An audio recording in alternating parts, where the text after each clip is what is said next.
This FCA Game of the Week is sponsored by Rivo, Plumbing and Heating. Skill, knowledge, tools to solve the messiest problems. Go Muskies!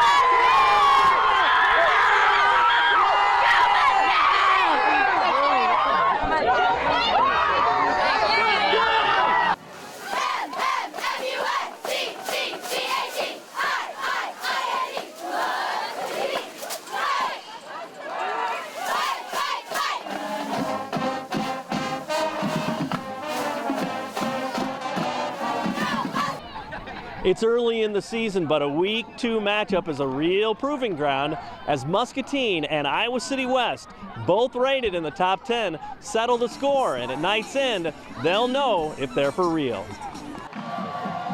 A gorgeous night for high school football sets the table for an entertaining contest. That's Muscatine's Alfonso Soko grinding out 10 yards on the sweep play.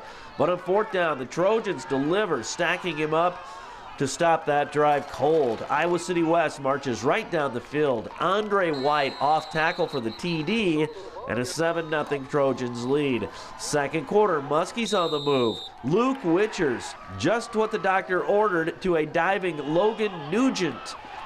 And moments later, Alfonso Soko around the right side turns up the heat along the sideline. 29-yard scoring dash. It's 7-7. But the Trojans quickly respond on special teams. That's Devontae Lane finding a lane, cutting the field in half with the kick return to the Muskie 43. Their offense gets busy. Evan Flitz fires on the run to Oliver Martin for 15 yards. And that leads to a 27-yard field goal by Lucas Carwall, putting the Trojans back in front 10-7. The Muskies come back. This time their special teams play is special. Drew Greenhaw returns it nicely all the way down to the Iowa City West 45. And it's Luke Witchers and Greenhaw going to work again. Witchers in the flat to Greenhaw, who works his magic 45 yards for the score. 13-10 Muskies. The Muskie defense stiffens. That is Nathan Holliday with a nice open field tackle, followed by Jackson Folk and Joseph Bartling on the quarterback sack, forcing a Trojan punt. And here come the Muskies on offense again. Alfonso Soko turns nothing into something, a 14-yard gain to the Trojan 41. And a few plays later, Soko finishes from the 11 up the middle to the zone on his way to 124 yards on the night on 24 carries. Third quarter, Iowa City West moves the ball nicely. Flitz over the middle to Travis Buchanan. That's all the way down to the 2, and Flitz puts the Trojans within striking distance as he scores on the next play, cutting it to 20-17.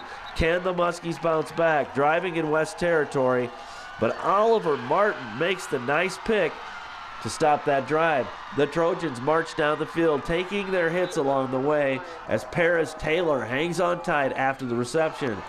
And they reach pay dirt. Flitz airs it out to Martin. This covers 40 yards for the touchdown, and the visitors lead 24-20. Fourth quarter, West tries to deliver the knockout punch, going deep, but Muscatine's Derek Wepking right there for the pick. Then it's the Muskies to the air again. Witchers to Drew Greenhaw. The catch, and the race is on. He goes 75 yards before being pushed out at the 2-yard line. And Jackson Folk is inserted at the QB spot for some heavy lifting. Around the end, Superman's it in as the Muskies seesaw in front, 27-24. But lots of time left in that contest. The Trojans on the move again. Third and long. Flitz tucks it in.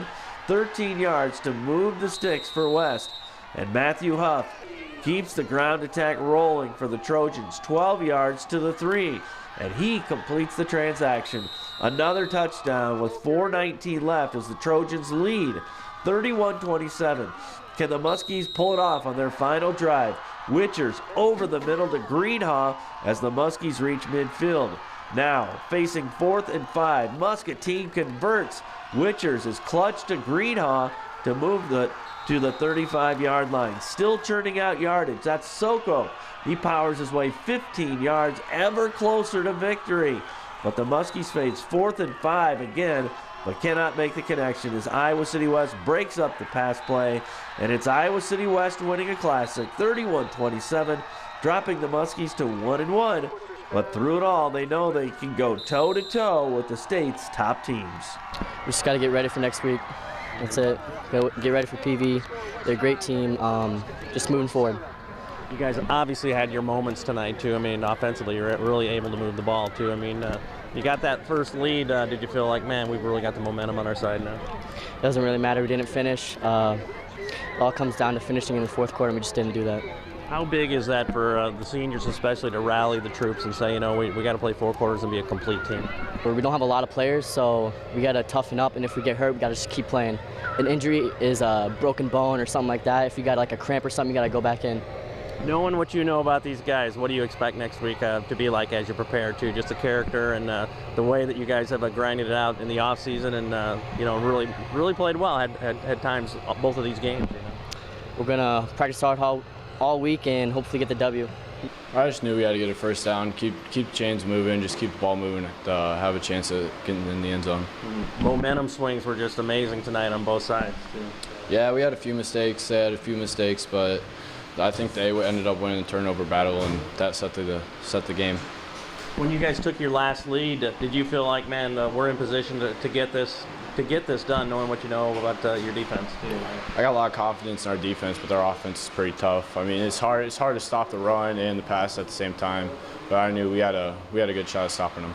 You guys made some great plays tonight too. I mean, that I think a 74-yard play down to the 1, I guess, too. So I mean, there's a lot of great things came out of this game too, even though it kind of stings right now, right? Yeah, a lot of positives, a lot of negatives. You just got to come back next week and work.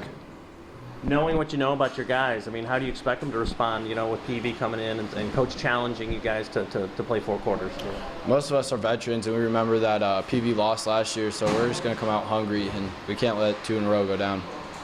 How does it speak to you that you can go toe-to-toe with a couple of very good teams, you know, teams that have high hopes for big seasons too? I mean, we know we're pretty good, but you just have to work. We just have to keep working and just convert on plays we need to. I felt like, you know, in the second half, they did a better job of executing and making plays when they had to. You know, we made a few defensively, but not enough. And offensively, just we weren't as crisp as we needed to be. We didn't execute with the way we need to. Mm-hmm. Did they go to the run more maybe in the second half too, you feel like, just the balance? Yeah, I think so. You know, they're big up front, and they got big kids, and it's tough to fight through that. But it makes it tough because they're so balanced, because they got those guys outside and then the big kids up front, which makes it tough to defend. And, you know, they do a good job with it. Gave yourself a chance to win at the end, though, too. Yeah, we did. We had a chance to win at the end, and you know, we got to make plays, and we didn't make enough. Mm-hmm. The 1 4th down conversion was phenomenal, I guess, too. Just talk about that. That when you converted that, did you think, man, we are in position now? Yeah, I thought we had a chance. You know, I wish it wouldn't have come down to a 4th down. I felt like, you know, we should have executed better on 1st and 2nd, 3rd down to not put ourselves in that spot. But, you know, it's football, and you got to make plays. Obviously, you challenge the guys to really respond. What do you expect, knowing what you know about these guys, how they're gonna face practice next week? Well, I expect them to bounce back. You know, it's a senior-laden team, so you know, you expect them to bounce back and have a good week of practice, and you have to turn the page and move on.